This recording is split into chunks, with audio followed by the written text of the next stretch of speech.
Mirada Económica. Hola, hola, ¿cómo les va? Mirada Económica en el aire. Media hora de conversación dedicada exclusivamente a la economía a través de la pantalla de Canal 24 Horas. En una semana que hemos tenido hartas noticias en materia económica, tuvimos cifras de desempleo durante esta jornada, hemos conocido varios números que vamos a profundizar en esta edición de Mirada Económica con el destacado economista del MIT y docente investigador del Centro de Investigaciones de Empresas y Sociedad, CIES, de la Universidad del Desarrollo, Klaus Schmidhebbel. Klaus, bienvenido a Canal 24 Horas. ¿Cómo te va? Muy buenas tardes. Muchas gracias, Andrés. Siempre un gusto ser entrevistado por usted. A ver, Klaus, partamos por las cifras que conocimos durante las últimas horas. 8,7% el desempleo a nivel nacional. Pero claro, uno desgranando, viendo entre líneas, ve que, por ejemplo, el 57% del empleo generado el último año es informal. ¿Qué nos dice de la economía estos números que hemos conocido del desempleo durante las últimas horas? Bueno, dice que la economía en su parte formal, las empresas registradas, los empleos buenos que son con contrato y con aporte a todos los seguros sociales de los trabajadores, esa economía está estancada.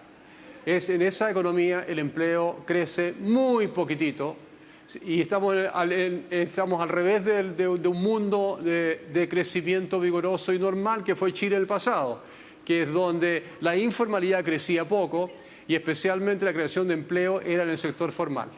Sí, Klaus, durante los últimos días ha estado instalada también la conversación en materia económica respecto al empleo. Lo ha dicho David Bravo, economista de la Católica, que estamos en presencia de una emergencia laboral no declarada, que falta todavía por recuperar, por ejemplo, 200.000 empleos para alcanzar el mismo nivel de ocupación previo a la pandemia, poco superior al 58%. ¿Tú coincides con Bravo respecto a que hay una emergencia laboral no declarada? Claro, que el gobierno obviamente tiene sus puntos respecto a este diagnóstico. 100% coincido con lo que dice David Bravo. Ahora, esto es una emergencia que es consecuencia de algo. Y la consecuencia es que nuestra economía está estancada. Así como el empleo es menor que antes de la pandemia, el IMASEC, que es la medida mensual de actividad muy cercana al PIB, el IMASEC mensual hoy día es más bajo de lo que fue en el último trimestre del gobierno anterior. Es decir, en 2 años y 9 meses no hemos crecido nada, cero. Y eso significa, por tanto, que no hay una mayor demanda por trabajadores calificados o no calificados y, por tanto, la creación de empleo, especialmente formal, es muy baja, extraordinariamente baja. Sí, en ese mismo sentido, Klaus, también durante las últimas semanas, por ejemplo, se ha reinstalado de parte del gobierno la idea de la negociación ramal. Esto hablando de negociaciones laborales, algo que ha sido resistido desde la CPC. ¿Cómo ves tú esta idea, esta mesa que busca instalar el gobierno para tener, por ejemplo, a las autoridades del Ejecutivo, también a sindicatos, a fuerzas laborales y también al empresariado? Eso sí, el empresario no ha querido sumarse para discutir un tema como la negociación ramal en esta circunstancia, en esta coyuntura. ¿Cómo lo ves? Si una autoridad quiere destruir y destrozar empleo formal y crear más informalidad, uno de los instrumentos para hacerlo es proponer la negociación por ramas de actividad. Y la idea es muy simple y la entiende todo ciudadano. Si es una rama de la industria que negocia con una federación de los trabajadores de toda la industria, acá negocian simultáneamente empresas grandes, con alta productividad, con alto salario, con empresas muy pequeñas, con pymes, con empresas medianas, que ciertamente ofrecen condiciones laborales no tan buenas, con bajos salarios. Y eso significa que las condiciones que negocian en promedio van a dejar fuera de las posibilidades de supervivencia a las empresas pequeñas. Y eso significa más informalidad y menos empleo formal. Claro, y por tanto creo que es una pésima idea, es otra de las muy malas ideas de reforma refundacionales de este gobierno. Sí, Klaus, porque quienes defienden esta idea han puesto ejemplos que esto se ha hecho en Europa, se ha hecho en países, han comparado economías, por ejemplo, como la española, y que no ha tenido los efectos que muchos, los que están en contra, dicen podría suceder con la negociación ramal. ¿Es justo poner una comparación como esa, que en Europa, en muchos países, estas ideas se disponen y no ha ocurrido lo que muchos dicen que podría ocurrir acá? A ver, comparen en los países desarrollados, los países de la OECD que son desarrollados, comparen aquellos países que no tienen negociación ramal con los países que sí tienen.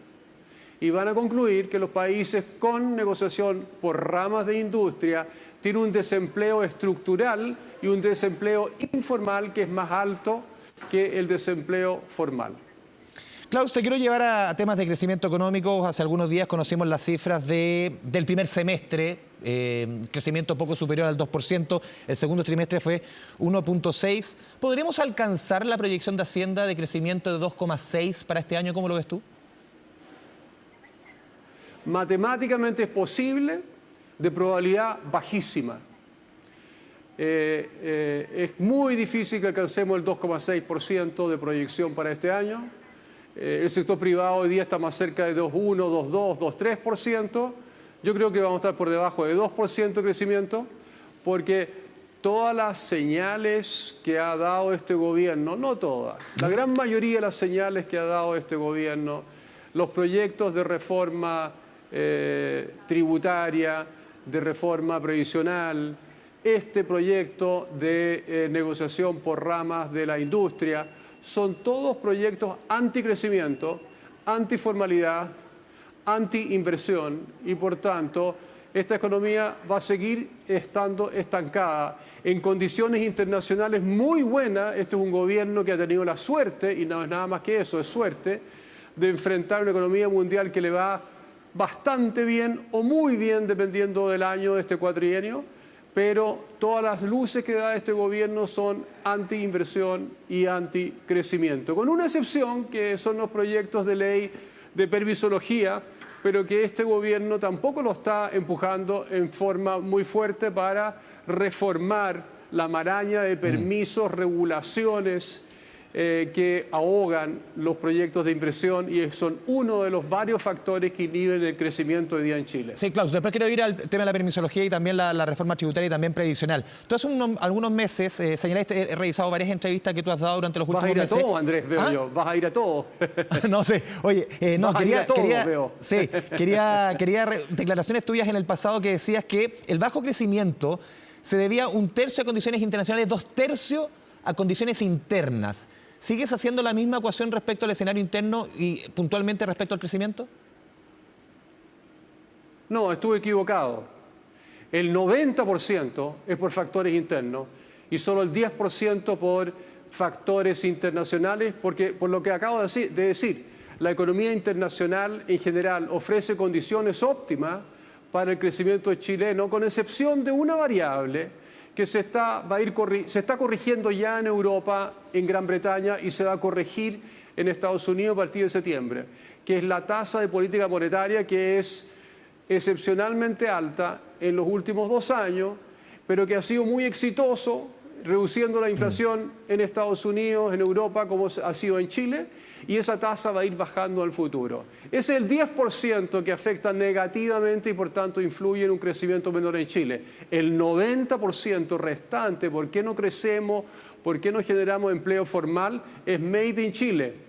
Es un resultado de un mal manejo económico en nuestro país. En este mismo sentido, Klaus, ¿reconoces un cambio en el tono, en las prioridades, en el foco del gobierno respecto al gobierno del presidente Boric, por ejemplo, en el programa de gobierno, en sus primeros meses, a estos dos años? Muchos han reconocido también desde el ámbito empresarial de que se está hablando de crecimiento, se está hablando de gestión. ¿Tú reconoces un cambio en el tono y en el foco del gobierno? ¿Lo ves? A ver, respecto al programa de gobierno, sin ninguna duda. Yo creo que Mario Marcel ha parado muchos autogoles peores todavía de los que estaban que estaban reflejados en el programa. También creo que hubo un cambio de tono, pero no muy sustantivo en materia de reformas económicas. Desde el 4 de septiembre de hace 1 año y medio, 2 años, ¿no es cierto?, cuando fue derrotada el proyecto de reforma constitucional del señor Boric y compañía por un 63% o algo así de los chilenos. De ahí en adelante cambió un poquitito el tono, pero en términos sustantivos yo veo sobre la mesa hoy día y en proyectos de ley en el Congreso muy malas ideas en materia previsional, en materia tributaria, y también en este proyecto con el cual usted comenzó esta entrevista, la muy mala idea de hacer negociación colectiva por ramas de la industria. Sí, Klaus, tú mencionabas la figura de Mario Marcel. Tú tuviste algunos entreveros verbales, obviamente, a principios de año. Él hablaba, Mario Marcel incluso te respondía hablando del economista de apellido compuesto. Tú dijiste que tenías una enorme admiración por Marcel, pero eso comenzó a cambiar cuando llegó al Ministerio de Hacienda. ¿Cómo lo ves ahora? Igual, con las mismas palabras que yo expresé en reiteradas oportunidades previas. Yo tengo una enorme admiración por el extraordinario economista Mario Marcel hasta el día 10 de marzo del año 2022, cuando asumió este gobierno. ¿Y por qué ha cambiado tu apreciación? Ha sido un economista de... No, mi apreciación es... de antes y después. Claro, el antes y después. Por los hechos, básicamente por los proyectos de ley que él ha empujado, por la gestión muy mediocre económica de este gobierno. Sí, estaba leyendo también declaraciones tuyas, una entrevista de Clinic de mayo de este año. Tú decías, lo mejor que podría hacer el gobierno, el ministro de Hacienda, es retirar la reforma tributaria y previsional, volviendo un poco a lo que comentábamos recién. Claro, son reformas que uno ve por lo menos que en el tono y en la forma han cambiado por lo menos en la propuesta. ¿Tú sigues sosteniendo lo mismo, que lo mejor sería retirarlos en los proyectos tal como están? Sin duda. ¿Por qué? Lo sigo sosteniendo. Lo llamé en eso, bueno, por todo el contenido que es anticrecimiento, antidesarrollo, antiformalidad, a consecuencia de los proyectos de reforma previsional, reforma tributaria, y a lo que se agrega ahora, esto es algo nuevo, ¿no es cierto?, la idea de formar una mesa de trabajo para empujar la idea del gobierno de la negociación por rama. Todas esas medidas son anticrecimiento, antidesarrollo, antiformalidad.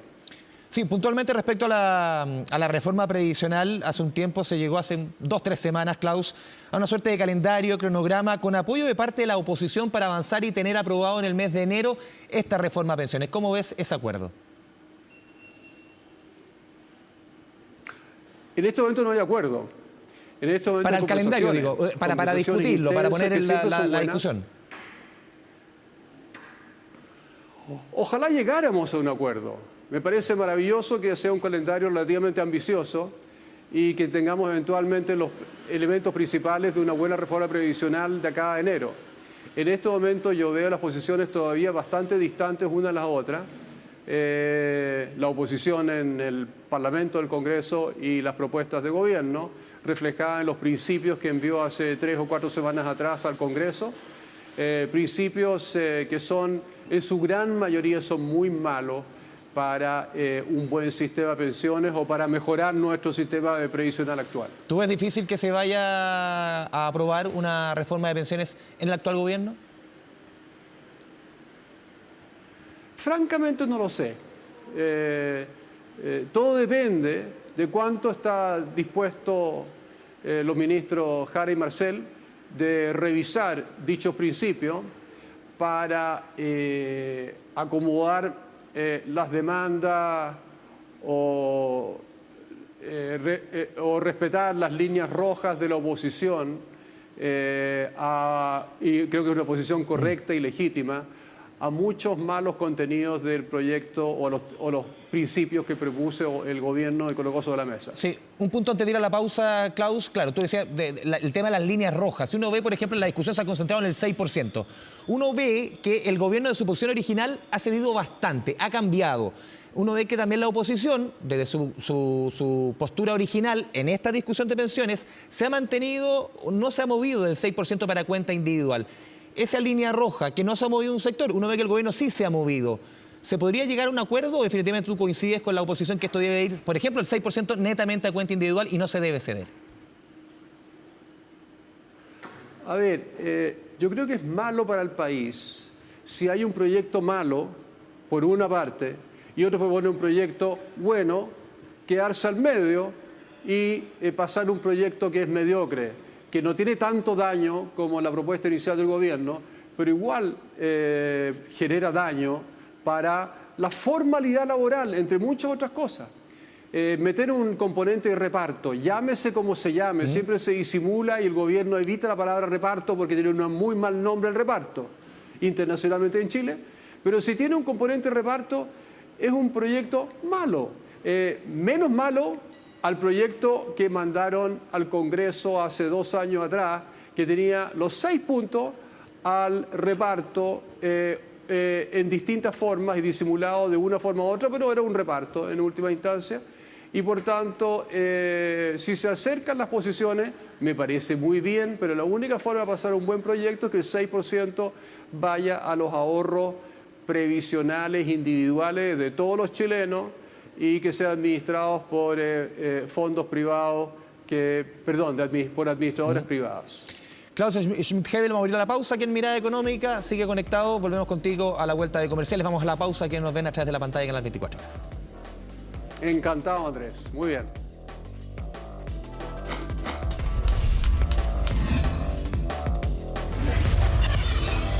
Mirada Económica. Volvemos a Mirada Económica a través de la pantalla de Canal 24 Horas. Antes de seguir con la conversación con Klaus Schmidt-Hebel, vamos con buenas noticias. Tiene que ver con una futura caída en el precio de los combustibles. No solamente de las bencinas, sino que también de la parafina, que ha bajado durante las últimas semanas. Vamos con la primera gráfica para contarle de para muchos, un segundo aguinaldo 18ero. A ver, ¿qué va a pasar con las bencinas este 18? Lo pasamos a ver la siguiente gráfica. El próximo jueves 5 de septiembre van a caer en promedio en todos sus octanajes cerca de 30 pesos por litro. Vamos con la siguiente estación. Esto se explica por la caída del dólar y también la caída del precio del petróleo. Vamos con la siguiente gráfica. ¿Qué va a pasar en 3 semanas más? Recordemos que las bencinas se reajustan cada 3 semanas. El 26 de septiembre debería haber una nueva baja, pero más acotada respecto a la del 5 de septiembre. ¿De qué depende que sea más acotada o menos acotada? Del precio del dólar y también del precio del petróleo. Y una última estación, siempre recordar que Chile importa casi el 100% de los combustibles que consume. Y también, no solamente la gasolina, lo decíamos, buena noticia en la parafina. Vamos con la última gráfica. Este jueves cayó 11,7 pesos el precio de la parafina. ¿Cómo ha sido el derrotero de las últimas semanas? El 7 de agosto subió 13 pesos y de ahí 3 semanas consecutivas de una caída global de 50 pesos por litro en la parafina y hoy día está en un precio promedio de 1.043 pesos. Una buena noticia en materia económica para el bolsillo de cara a este 18 de septiembre. Vamos a volver a la conversación con el economista Klaus Schmidt-Hebel. Recordemos que él es docente investigador del Centro de Investigación de la Empresa y Sociedad CIES de la Universidad del Desarrollo. Klaus, había dejado algunos temas pendientes antes de ir a la pausa. El tema de la permisología. Claro, yo también, declaraciones tuyas en el pasado, tú reconocías que este gobierno ha hincado el diente, como se dice en buen chileno, en materia de permisología, quizás como pocos gobiernos lo han hecho antes. ¿Cómo has visto la labor, sobre todo el ministro Grau, en materia de permisología y estos proyectos que están en el Congreso, que no han avanzado mucho? Lo aplaudo, yo creo que es una muy buena iniciativa de este gobierno. Quizás, como usted mismo ha mencionado, la más intensa de todos los últimos gobiernos que hemos tenido. Y eso ha sido gracias al empuje de los ministros Grau y también Marcel. Sin embargo, es un poquito tímida la reforma. Creo que podría haber sido un poquito más ambiciosa en materia de los objetivos finales, de reducir... por ejemplo, el tiempo que toma la aprobación de un proyecto minero hoy día es en torno a 11 años, la industria, la construcción va bajando a 9 años, 8 años, 7 años, que son plazos simplemente insoportables para aquellas empresas que buscan expandir su producción o empezar proyectos nuevos. Son insoportables y como no lo pueden soportar porque ningún proyecto de inversión puede esperar 11 años, se van a otros países. Se van al litio en Argentina, se van al cobre a Australia o al Perú, que ofrecen condiciones mucho mejores. Sí. Tienen plena conciencia los ministros en hacer eso y lo aplaudo, pero podría ser un poquito más ambicioso. Y por otra parte, yo no veo que le den suma urgencia a estos proyectos. Yo creo que tienen suma urgencia muchísimo más importante que un pacto fiscal, una reforma tributaria o una mal concebida reforma previsional. deberían concentrarse en eso, porque es eso uno de los 4 o 5 factores principales que tiene estancada la inversión en Chile. Y esto va, justamente, te lo quería amarrar con el tema de la inversión. Los números proyectados para este año no son buenos. Para el próximo año, claro, se ven, sin ser buenos, se ven algo mejores los números en términos de inversión. Pero ¿se puede recuperar los niveles previos a la pandemia en materia de inversión, Klaus? No. ¿Por qué? No, nosotros estamos muy rezagados en materia de inversión. Creo recordar que nuestro récord histórico en los últimos años de máxima inversión como porcentaje del PIB fue en torno al año 2018, el primer año del periodo de Piñera 2, y después con la pandemia, antes de eso con el estallido, luego con la pandemia, se empezó a estancar la inversión. Pero hay otros factores que la frenan, no solamente la permisología. Sin duda,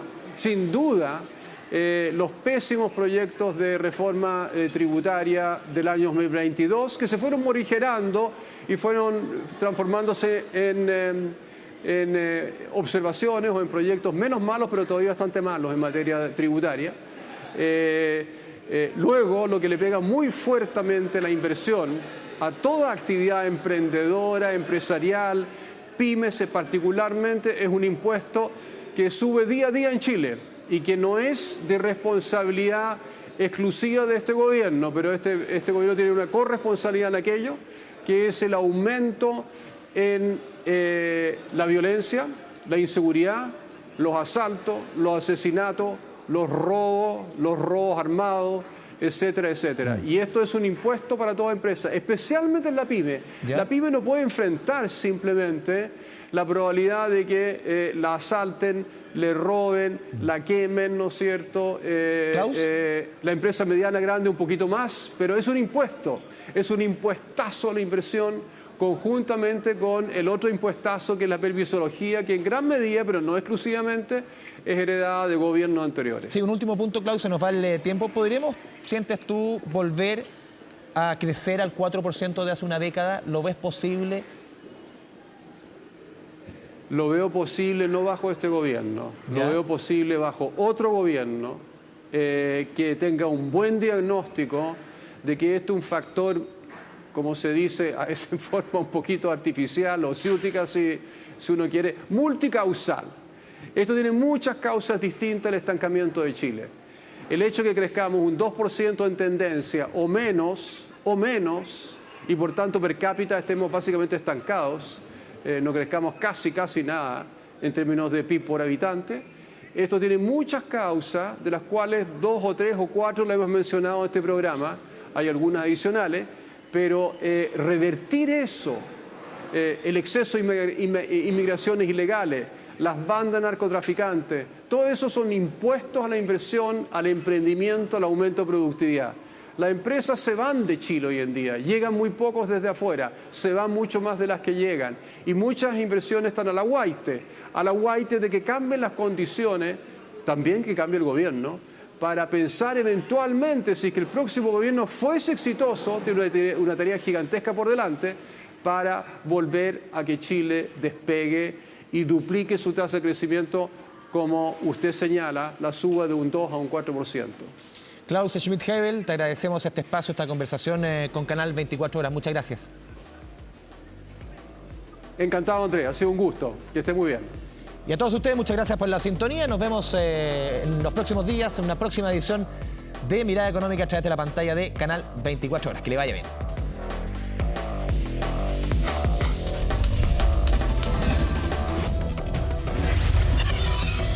Mirada Económica.